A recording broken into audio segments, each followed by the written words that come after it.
I'm Eric Loy, and welcome to Eric Loy Interviews. On this podcast, we talk to folks from the VTuber community about their channels, their talents, their stories, where they come from, and their plans for the future. Ame Rose joins us. Hi. Hello. Welcome to the show. Introduce yourself to everybody, please. Hello, I am Amethyst Rose. You could call me Ame, and I am a shape-shifting crystal witch VTuber.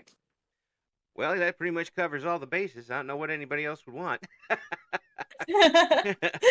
I always used to watch the shows, like Bewitched and I Dream of Jeannie, and I said, these are beautiful magical women. Why do they not want them to do what they want? What they can do? What is the wrong with these people? Yeah. uh, how long have you been VTubing? Oh man. I actually just came up on a year of doing my VTuber stuff. Before I was a VTuber, I was actually a webcam streamer, and then almost a year ago, I started being a VTuber, and it's been so much fun. What made you switch over? I started becoming friends with a lot of VTubers in the community, and I just loved how much you can do with it, different outfits, different models, and I just loved the creativity of it all, compared to just sitting behind my webcam. Yeah, yeah. And have you always been a creative person?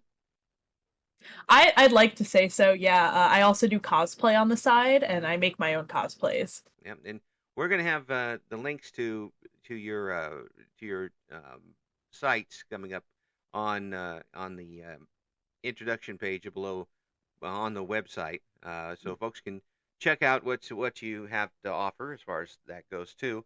Um, so have you been a cosplayer for a long time? Oh yeah, I've been cosplaying since I was, I think, about 12. Mm, that's getting an awful early start. Yeah, yeah. I started very young. So what were you cosplaying at the time? Who was your main go-to?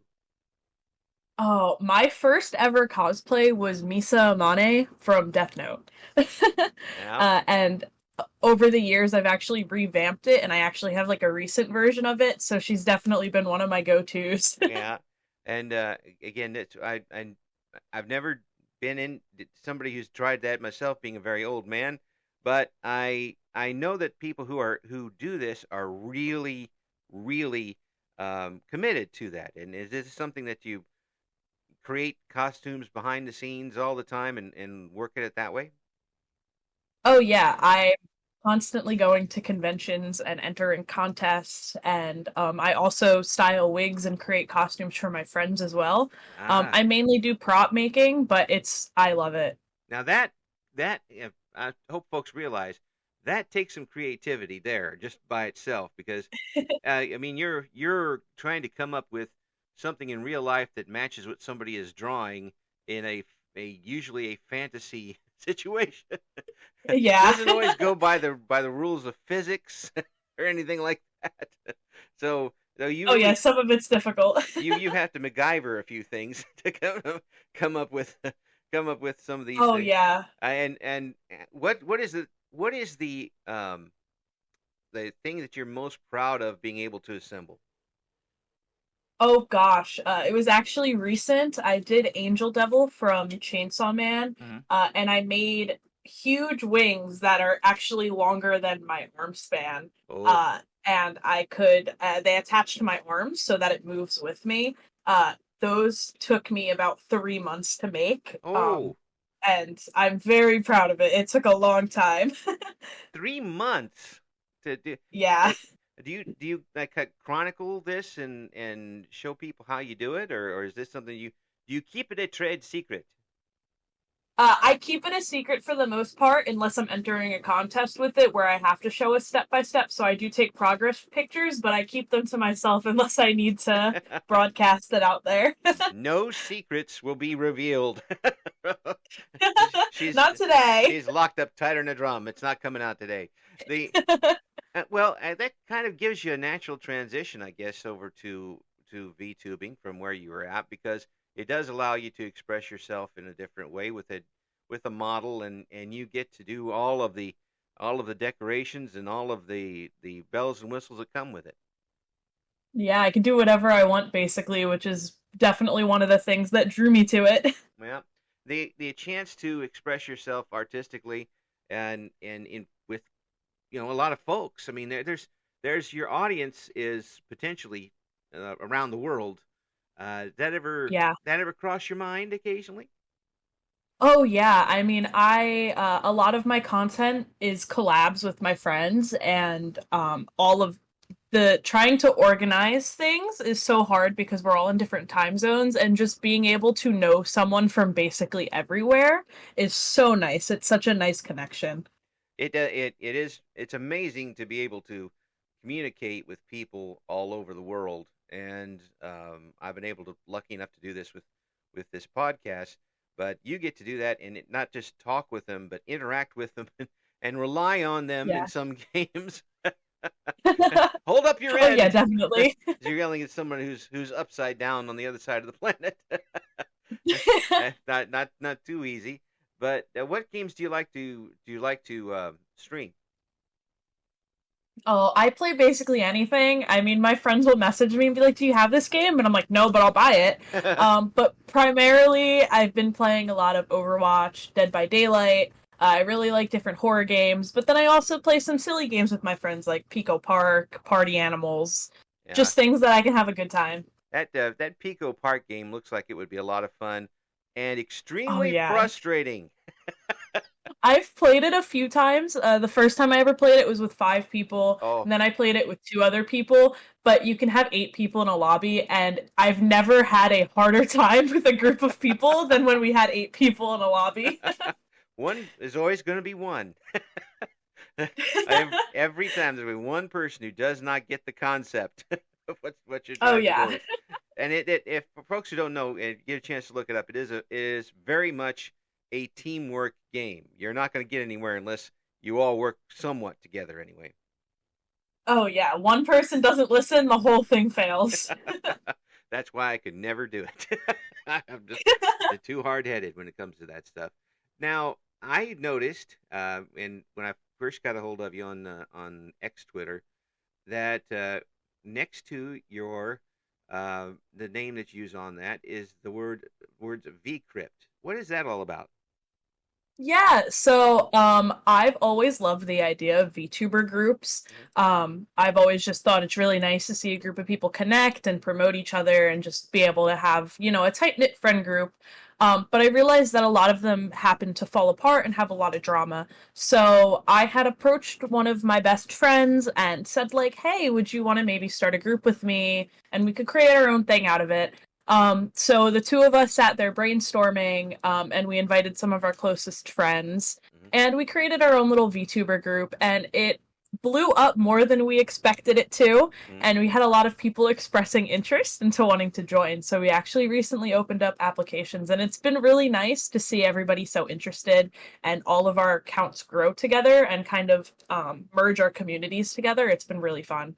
And that's good to hear that it's a community that's kind of nurturing each other rather than kind of battling against each other, which you see on occasion, Mhm. actually more often than not, probably Yeah. as it develops. So you really have to go through and not only vet the people you're putting in, but you got to know each other to get something like this started. Oh yeah, the original group that we started was a friend group that we already had established. All of us were already pretty close. And then when it came down to new members, we opened applications, and me and my friend Guppy, we sat there, we interviewed some people, we went through their socials, made sure that they were a good fit, and we had them interact with the other members at first just to make sure everyone, vibe correctly, got along, and it's been really successful. It's been a lot of fun. Gee, that's a smart approach. Actually figuring out who you're dealing with before you work it in, because Yeah. again, like we talked about with the Pico Park game, although it's on a much bigger scale, one bad apple can spoil a lot of things. Oh yeah. Mhm. And you have to be on your toes for it all the time because um, you don't know necessarily what they did 2 years ago. You, but I think it. I imagine that opening it up to people you don't quite know so well kind of puts you on your tiptoes. Oh yeah, it definitely did. When we opened applications, me and my friend Guppy, and a few of our other members definitely sat there. I gave them people that I thought would be a good fit. And, we watched some of their streams, we went through their socials, we talked to them a little bit before we were able to be like, yeah, I think they'd be good for this group, just because we were already a tight knit friend group and we wouldn't want to ruin that by bringing someone in that might potentially not vibe with us. Yeah, and someone could just come in and say, "Yeah, I'm worth it," and play along, and then suddenly you've got someone trying to make a power play move, and it Yeah, happens on Discord. It happens in your workplace, it, it and happens it everywhere. happens everywhere, and it's too bad that it does happen on this particular medium because you folks who are VTubers get such a chance to express yourselves, and you're also being brave enough to put yourselves out there. And I see folks get burned by that, and the experience gets sour. Have you been able to avoid that for the most part? Oh yeah, I have. I've had a lot of friends graduate from VTubing just because it's gotten too much for them, or they've just, burnt themselves out either streaming too much or just not having the motivation to do so. Mm. I've luckily been able to keep myself up, just reminding myself, I have a great community, I have good friends, I enjoy what I do. So I've luckily been able to steer myself away from the burnout. So, what got you into getting on the net in the first place with a live cam? I mean, to me, I did radio for years and years and years, and I didn't have to show my face, which is good for everybody. Yeah. Not just my own personal fears, but you got on there, and that's very personal to me. How were you somebody who got up on stage when you were younger and didn't mind being in front of people? Um, Yeah, I never really minded. I was always in band or choir. I was always doing things to put myself out there. But I really just enjoyed. I figured since I was already playing video games all the time, I might as well stream myself doing it. And I just really liked being able to connect with everybody on a personal level. And that hasn't gone away since I've switched over to being a VTuber. I still feel the same way about my community, and I know they feel the same way. I still have a lot of viewers that have actually stuck with me through the transition, which has also been very nice. Yeah, because people are fickle sometimes, and one little thing you change could make the big difference. Yeah. Then again, that's in every type of medium, whether you're in radio, whether you're on the front on the television screen or anything. That you don't know exactly what they're there for. But when I've talked to people, I hope they realize that you could be playing pretty much any game, and folks who come to you watch the game, but they're really there for the personality. And Yeah. like the old days with radio DJs, we could play any song that's on there, but they're going to keep coming back for the person. That's got to be heartwarming when you see that people are coming back for more. Oh yeah, I've actually been on vacation recently, so I haven't been streaming, but I figured out how to stream from this other PC that I'm near. And the day that I came back, I had so many people popping in saying how much they missed me and how they were so happy that they can hear my voice, and it was really, really nice and really heartwarming. I was never expecting that type of response from a short, hiatus, Mhm. but it was really nice. Well, people come to rely on you, whether it's setting and commenting on every single thing you do, or just having you as a companion in the background. And you're kind of there with them, they kind of rely on you and what you're doing online to help them get through whatever they're doing. Yeah. It's a nice relationship when it develops like that, and it looks like you've got a pretty good community for it. Oh yeah, I love every single one of my viewers. I see a lot of reoccurring names, and it makes me really happy when I see people come back time and time again. Even if it's just to pop in and say hi, like even if they can't stay for the stream, just the fact that they cared and liked me enough to even pop in and say hi is a really great feeling. Yeah. Now, with what you when you get back and rolling again after a little hiatus, you do a lot of collaboration online. When you do stream on your own, what types of things do you like to do? Oh, sometimes I do just chatting streams, just, if I did take a long absence and I just want to catch everybody up on things or just have a conversation. But when I do solo streams, I try to do more story-based games. Mm. Um, so like I plan on doing a solo Hollow Knight stream soon. I was playing Ori and the Blind Forest.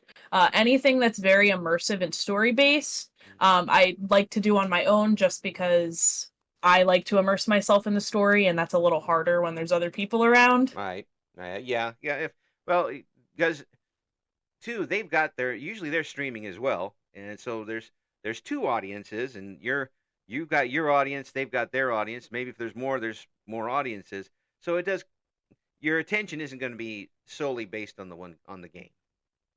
Yeah. Yeah, it's gonna be moving around a little bit. So backseaters, when you do that, do you get them? Do you are you okay with them? I actually haven't had that many backseaters. But when I do, I have had one or two in the past, but it's always been nice, constructive. No one's ever been rude, and it's actually been helpful tips. So I don't mind them as long as they're not hostile towards me or anything. Yeah, that's not an invitation, folks. That's not an invitation. Always look at what folks want to do with their streams, and you set your own rules what you want to do with the stream. What are your goals for this year now that you're a couple of months in? For this year, definitely, now with forming V-Crypt, I definitely want to watch that grow a lot. I've been in charge of onboarding and running the social media, so my friend and I are definitely looking towards growing our presence a little bit more with that. And I'm just looking to grow my community and just have a good time. I don't really expect to hit partner or anything like that anytime soon. I'm mostly just doing this for fun. But I do really enjoy seeing my community grow and everybody interact and, just get along. That being said, if partner did come along, you wouldn't turn it down. Oh, no, definitely not. I'm not looking for it, but if someone's got a spare one lying around, I'll pick it up for them. The it sounds like you really got a good head for it, and you've really got a very balanced, realistic view of what you want to do. Yeah, I mean, I have a lot going on in my personal life as well with cosplay and work and everything. So this is just something that I love to do on the side, but I've made such good connections and such great friends through it that I can't see myself quitting anytime soon. Well, I wouldn't see why. It looks like things are really rolling your way. Does V-Crypt have its own setup now? Does it have its own Discord and its own social Oh accounts? yeah, we have a Twitter.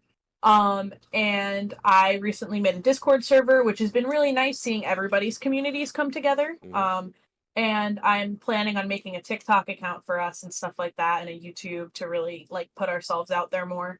So how do you use the TikTok as a streamer? What is that? Is it do you use it to kind of to promote your Twitch streams, or do you use it as something completely different?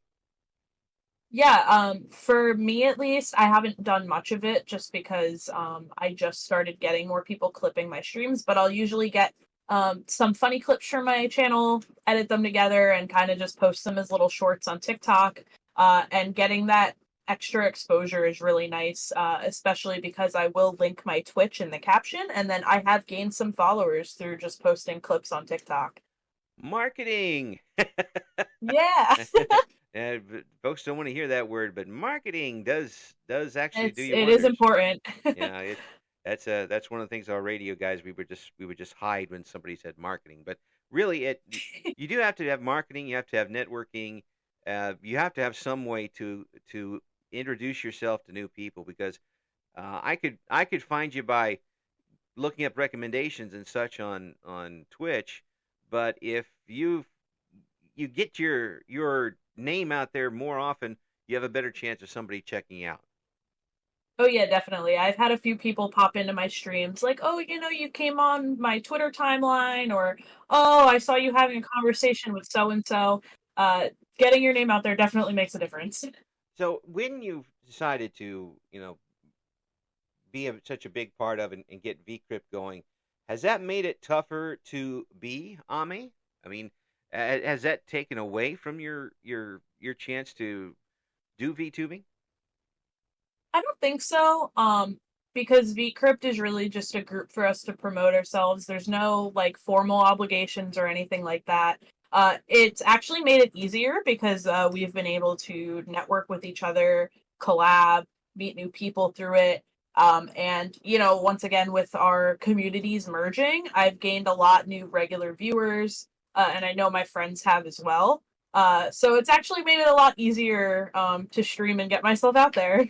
How many folks do you have in V-Crypt right now? Right now we're sitting at 10 with the new additions. At 10. So is that a pretty round number that you want to stick to for the moment? Yeah, I think so. I think we're good with what we have. And if in the future we look to open it up more, our applications are always open, so we can always look through them. Mm. Yeah. Now, let's say someone's out there and they say, "Hey, this sounds like something I'd like to do," and you do decide to open it up. What are the things that you look for in a streamer to be a part of VCrypt? Definitely someone that has a similar, I guess, sense of humor to us, gets along with us. So when I'm looking over streams, I'm definitely looking for people. I'll usually also go into their streams and chat a little bit and see how I interact with them one on one, just being in their chat. Because I think it's important for streamers to interact with their community and their chat. Especially being a VTuber, you don't want to just be silent the whole stream. And I think that community building is really important. So one of the most important things we look for is how you interact with your community, and how you interact with other people. You can't just walk in there. They're gonna vet you, which is a Yeah. extremely good idea that's not done often enough. And really, I mean, it sounds like you've got a great head on your shoulders as far as all this goes, and you've really got a really good grip on what you want to do with VCrypt. It's good to see someone thinking a little sensibly when it comes to these things. Thank you. I really think that it's just gonna continue to thrive, and I think you will as well. For folks who want to come on and find out what VCrypt is all about, first, how can folks check in with VCrypt in the new Discord server? Yeah, so we have a Twitter account, which is VCryptEN. And through that, you could find our Discord. I'm actually going to add a link tree soon so that it could link to all of our socials. But people could also message me for a Discord invite. I've had a lot of people reach out to me asking about it. And anything VCrypt related, I have like an FAQ in my Discord.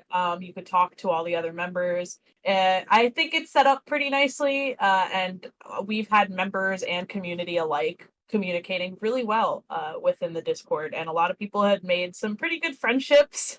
Yeah, and folks, Ame is on X Twitter just a little bit. You might be able to find Ame on Yeah. Twitter.